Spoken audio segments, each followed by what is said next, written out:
What's going on, guys? It's Jamar from Lifeforabusiness.com.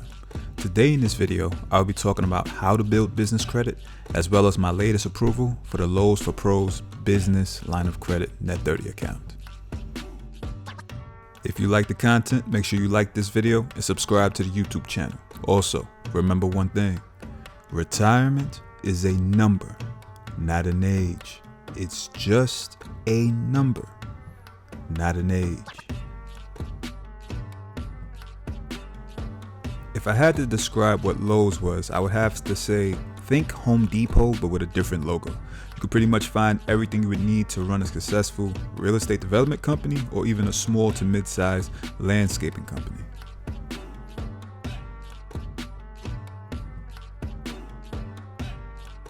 You don't necessarily even have to be doing real estate. You can have a cleaning company. You can have maybe a plumbing company, even if you work inside the house, right?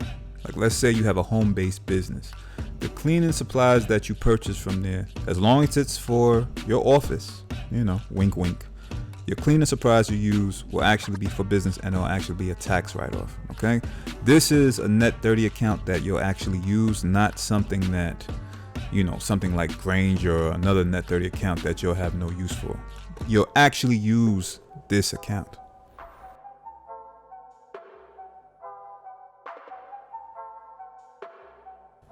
Now I'm going to show you guys how to actually go to the application page for this card and which card to actually pick, okay? Because Lowe's actually has several business credit cards. One with American Express, you don't want to apply for that. All right, what you want to apply for is the Lowe's for Pros dark gray and yellow card, okay? It says Lowe's commercial account. This card right here, this is the card that you actually want to apply for. That is the Net 30 account, guys. Now, if you've ever filled out any sort of business application for a Net 30 account or a gas card, this should look very familiar for you. They're pretty much just going to ask you for your company name, your EIN, your business address, your zip code, the city, your state, the phone numbers for your business, as well as the email address. They will actually ask you for your Dun & Bradstreet number, which is very confusing because they don't actually run that number for your approval. They actually run your Experian business credit scores, all right? Keep that in mind when you're applying for this card. They don't actually run your Dun & Bradstreet number, okay? The next page will have your authorized representative, okay?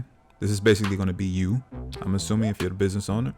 Now, what you put is your first name, your last name, and your email address, and then you just continue to the next page, guys, okay?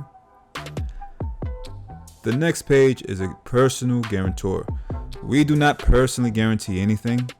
Completely avoid clicking on this next box. There's no reason for you to click on this box unless your business credit scores are garbage. You don't want to have anything in your personal name. You want everything to be strictly ran and based off your business credit profile, guys. Next up on the application will be the beneficial owner.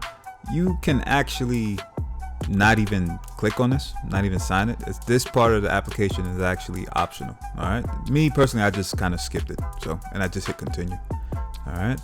Now, the next part of the application will be the business organizational leader. Now, this should be you if you actually own the business. So for me, I selected myself. And the reason that they ask this information is because basically they want to know who is the person organizing and who is the person that owns and runs the business, guys. The next page, it's basically asking you, do you want to set any limits on your account? As well as, do you want to have any authorized users on this account? So if you have employees and you want to add them, you can actually add them right then and there. The final and last page will be the terms and conditions. And then once you hit everything, once you sign everything, you just hit accept and submit. Here are a few data points for you guys, but keep in mind there are a few accounts that are actually missing from this page. For example, I have an Amazon Net 55 account, a WowWowWex account, as well as a Nav Business Boost account. I'll be doing videos on those accounts soon. My business was established 2 years ago, but if you have at least 7 accounts reporting on your Experian business, there's still a strong possibility that you could get approved for this card. They do not care about your Dun & Bradstreet at all, okay? Focus on your Experian business credit scores, guys, all right? Try to have at least 7 accounts on there. Guys, for watching this video all the way towards the end. We are at 950 subscribers, 50 subscribers away from our 1,000 subscriber goal for the end of 2011. Thank you for watching, and thank you for staying sucker free. If you're a small business owner and you're looking for a no-fee simple checking account, or if you need a cash management account that actually builds business credit, make sure you check out the first pinned comment that was made by this YouTube channel below, guys. Hit the link. We also have videos describing what those accounts can do. All right, make sure you hit the link, guys. Remember, guys, retirement is not what your job tells you. All right, they don't pick that age, guys. You pick it, because retirement is a number, not an age. Stay sucker free, guys. Thank you for watching. I'm out.